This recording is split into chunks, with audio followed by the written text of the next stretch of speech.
This is my house. This is my house. I've spent over 100 million plus. Not even this land alone. Share this video. Not I'm even coming. this place alone. I have lands here. And now the government just came to demolish it. This house is, I started this house November, look at this house. I did not stop. And Frank Omar did not even have one sympathy. Even call the government.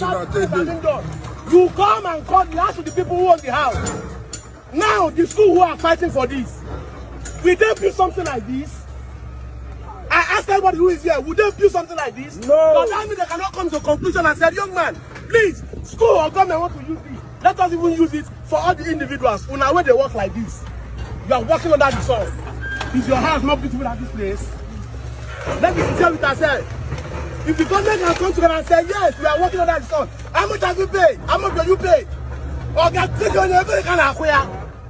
Joy or Roger, they're going to queer. My people, I want to say something concerning this video. I see a lot of comments and a lot of people saying that go back to Igbo land and invest. The last time I checked, Asaba is still an Igbo. Asaba is in Igbo land. Who invest in Asaba, invest in Igbo land. Another thing, I make inquiries. This land belongs to Dennis Osadebe University, according to my research. So, you go there, you Ghana, go. And even people that live in Asaba know that this place belongs to government. Our people, our brothers, our sisters, you went there to buy land very cheap, maybe 1 million or 2 million. Now, start building. Government come now to demolish it. Ibido, si even Igbo. If I name Igbo, my brothers, if you want to invest, invest wisely. Don't do wrong investment because of need the money naka.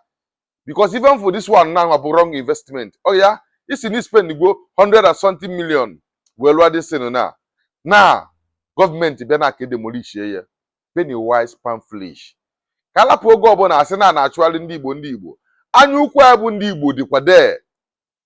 Onye fu eziokwu nya kwuo. If land belongs to government, ije go there, rush boys bo na November yelwago ife. Ka elocha, uche ebe na elochazie government bezie fu na elugwu ya ife, arapia, ara eme ka eme. So biko na ụmụnne m, onye chọọ eme invest wisely. Ọ bụrụ ime wrong investment. Ebi esi na ife na-eme ndị Igbo. Achụrụ ugwu anyị from Lagos. Kita abịakwa na Asaba. Chụbakwa anyị. Asaba na Igbo. Ọgịdọ. Ụmụ Igbo ọgịdọ.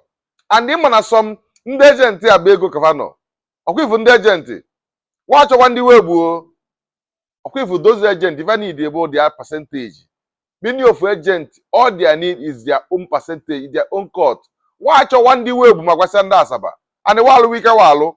So please, all I have to say, what happened already happened. We are sorry.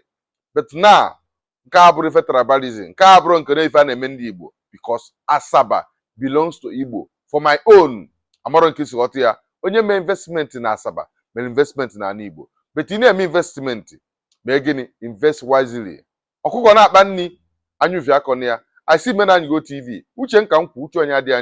If I make my own point, share this video, drop your comments on this post. I love you all.